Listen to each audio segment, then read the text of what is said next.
दोस्तों, stock market में आप अलग अलग इंडस्ट्री के स्टॉक पिक करते हैं, जिसको आप बिजनेस में भी इन्वेस्ट कर रहे हैं, ऐसा कह सकते हैं। तो अभी जो मार्केट में बूम पे जो सेक्टर लग रहे हैं और जो ग्रोथ हम दिखाएंगे, उसमें रिन्यूएबल एनर्जी यानी सोलर से रिलेटेड जो भी चीज़ होगी वो बढ़ेगी ही बढ़ेगी। आपको एक एग्जांपल देना हो तो आपको पता ही है वारी टेक्नोलॉजी कितनी बढ़िया तरीके से बढ़ा है दोस्तों। इसी तरह ईवी सेक्टर में भी टाटा पावर और कई सारे स्टॉक बढ़ रहे हैं अपने गति से, यानी ईवी सेक्टर दूसरा है। तीसरा कई लोग अवॉइड कर रहे हैं, पर फाइनेंस सेक्टर यानी बैंकिंग सेक्टर भी बूम पे होगा दोस्तों, और वो सेक्टर तो बंद होने वाला ही नहीं है। चौथा सेक्टर है फार्मा, पर अभी फार्मा का थोड़ा कम है, पर वो भी एक सेक्टर बूम वाला है। और चौथा सेक्टर है एफएमसीजी। एफएमसीजी सेक्टर तो मैं लिख के दे सकता हूँ, जहाँ भी आपको लिखवाना है वो कभी बंद ही नहीं होने वाला दोस्तों।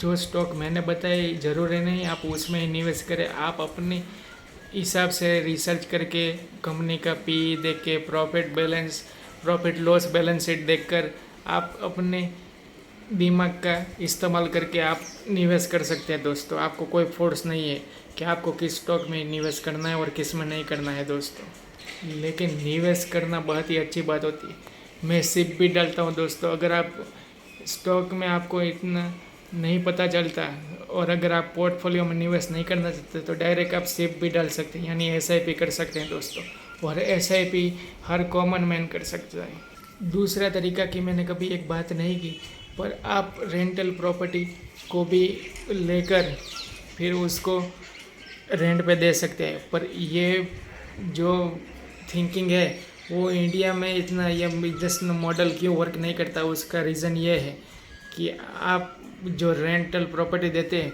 उसका इंटरेस्ट रेट बढ़ेगा 6% से, पर बैंक से आपने जो लोन लेकर जो प्रॉपर्टी खरीदी होगी वो बैंक पे आपको कंपाउंडिंग ब्याज लगते रहेगा। यानी आपने प्रॉपर्टी मान लीजिए 6,000 रुपये भाड़े पे दी, पर आपका जो प्रॉपर्टी का हफ्ता है वो तो 15,000 रहेगा। तो 6,000 रेंट में से निकल भी गए तो बाकी के ऊपर की अमाउंट तो आपको डालनी ही होगी, और वो भी पता नहीं कि प्रिंसिपल में से कितना कट होगा, क्योंकि सभी ज़्यादा चीज़ तो आपका ब्याज में ही जा रहा है।